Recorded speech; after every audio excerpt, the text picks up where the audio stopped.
So hello students, I am Dr. Manisha Sharma and in this video we are going to discuss the topic new product development process.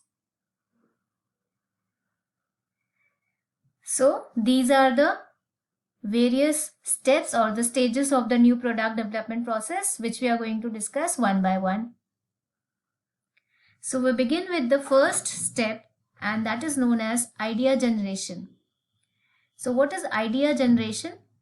Idea generation means you need to first of all come out with some kind of idea in order to begin with the process of the product development. So we are going to discuss how you develop a particular product, right? So there has to be some process for that, right? So what is the first stage of that, development of the product?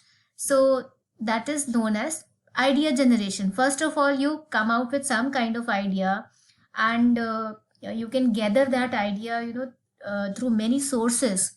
So it is important that you take the suggestions or the various inputs of the people, and broadly we can say that the inputs can be of two types or from the, like for example, the internal within the organization, which is within the organization when you're getting the suggestion, and the other one is the external stakeholders, like for example the suppliers are there, the competitors are there, the research, any independent research organization is there, government agency is there. So when we are taking the inputs from the from out of the organization, that we call that external stakeholders, right?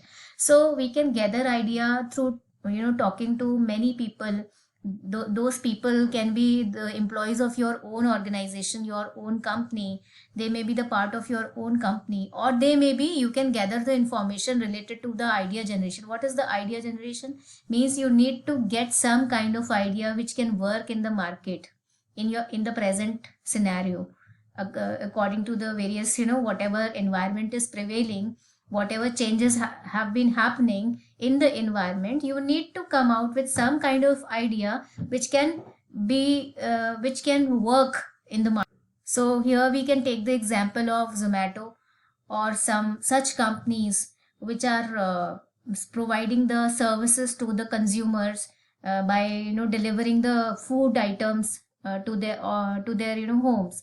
So this is what an idea which was created in the mind of the people, mind of the individual. So this is what idea generation is. So here it is said that you can gather the idea from these many stakeholders. Those may be the consumer itself, means you can come to know about their habits, their perception, their liking, their interest and things like that, and you can come out with any kind of idea with that. You can talk to the channel of distributors also, you can talk to the sales force, you can talk to, you can you can keep a watch on the strategies which are taken up by the competitors also. So you can get, you may get some kind of idea from the competitors also. Then there is the research department, research and development department is also there, which is generally part of every organization.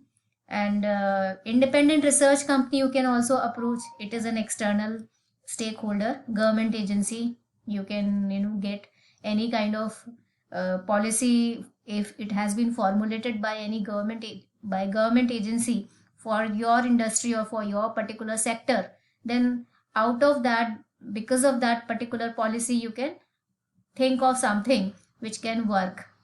Then there are many research work is being done in the universities, so you can also take the help of that research work also. A company can take the help of that also. So this is the first this idea generation is the first step. This is the first step through which the product can be developed.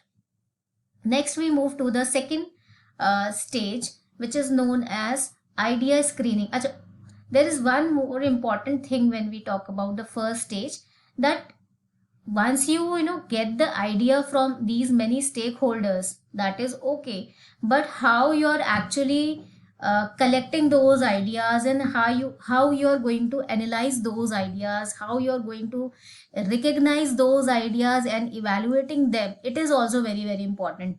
As it is written here, that is it is also equally important, right? So just to take the input is, it is not the only task. How you are making use of those inputs, how you recognize the true caliber of those inputs, that is also very important. So next we move to the second stage, which is known as idea screening. Idea screening, as the name suggests, that you are selecting the most feasible ideas, or maybe the most lucrative idea which you can think of, and dropping the other ones. So you're selecting the most promising idea. Just a second. You're selecting the most promising idea from the pool of ideas, and you're identifying, or you can say that you can identify the most promising ideas, and you can assess them with, like, you can make a pair analysis. Like, for example, if there are 10 ideas are given there, you can assess them on the basis of relevance. What is the relevance with your circumstances, with the current situation, with your own financial feasibility? What is the relevance of that particular new product which you want to come up with? What is the cost factor? How you can be justify that particular cost factor, if it is whatever cost it is coming up with, how it is feasible, how it is financially feasible, how it is feasible to come up with that particular product, or to actually convert that idea into a product which you are thinking of, right? What is the risk factor involved in that? How people are going to accept it? Suppose if it is an idea which was not existing earlier, suppose if it is an innovative, you come up with some idea which is offering some kind of innovation which was not existing earlier, what is the proportion of the acceptability of the people? How they are going to accept your product? Will they accept it or not? So this is also one of the thing which we should consider. How it is going to justify the financial aspect? Is it viable, financially viable to actually convert that particular idea into the product or not? So we need to take care of many things. So these are some of the basic aspects which we need to think of. And when we are doing the idea screening, which we say that we are selecting the best ideas out of many ideas, so in that case we can take we can talk about the cost, we can talk about the relevance, we can talk about the financial viability, we can talk about the risk factor involved in that, we can talk about the acceptability into that, right? So these are many basic factors which we'll think of. Next one is third step of this particular process encompasses of the product concept development and concept testing. So once we are, what is concept development? We need to first of all be clear on this. Concept development means when you're actually giving the exact message, when you're actually, whatever idea you have created in the past, when you actually convert that idea into a particular message, right? So in an appropriate form, maybe with some kind of graphical presentation you can make out of that idea, you can put some content, you can put some visuals, and you can actually come up with a detailed description. It is a detailed description, or you may also call it a blueprint of whatever you have thought of, whatever idea you have decided. You can you can say that it is a blueprint of your idea. So this is the concept development and concept testing. Next one is the business analysis. What is business analysis? Business analysis means once we are through with the, first of all, we have come up with some kind of idea. Second one is we have tried to identify the most lucrative idea. Third is that we have developed a concept out of that, means we have actually put it into some kind of form, right? We have put it into some kind of detailed description. And the fourth one is that fourth stage of the product development process is that we'll say that we'll analyze the business. How we will analyze the business? So we need to take care of the cost involved. We need to take care of the financial viability of that particular idea. If it is converted into a product, we need to talk about the profit also. We need to talk about what profit we may reap in the future if we continue with this particular idea into making a product. Next is what could be the product. For example, if we are dealing in product or dealing in goods or maybe dealing in services, what is the features which we are offering? So we need to think about that also. What is the innovation which we may be doing? We need to think about that also. What is the risk which is involved, right? What is the sales forecast? We need to review that also. So the sales team can come up with their own whatever constraints or whatever implication they have, and they can also give some kind of inputs to us. So we need to make an analysis of that also. So this is known as business analysis. It is a very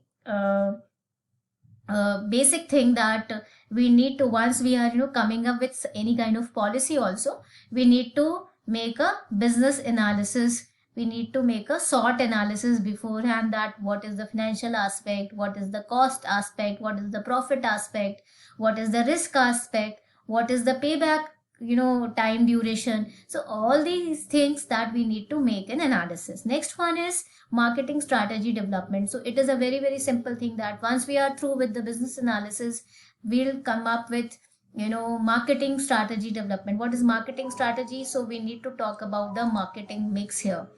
So marketing mix means, so it's a very general thing that people we talk about the product here, we talk about the pricing here, we talk about the placing of the product here, and we talk about the promotion here.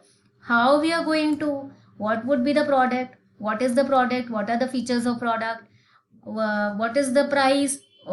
Like many factors affect the pricing also. So what is the what could be the price we'll keep if we come up with this a particular kind of product. How we are going to channelize that particular that product in the market, how we are going to place that product in the market, how we are gonna promote that particular product in the market. All these things are the part of marketing mix. We call it 4 P's. So we call it 4 P's, right? So we need to develop a marketing strategy, right? So marketing strategy will decide that what will be the policies related to that particular product which we are going to make, or which we want to make and offer to the market. So for that also we need to make a detailed study of the people's expectation, their perception, their attitude, and their requirements, so that we can actually come up with a feasible idea. We can actually offer a feasible product which is actually catering their requirements also, right? So this is the 5th step.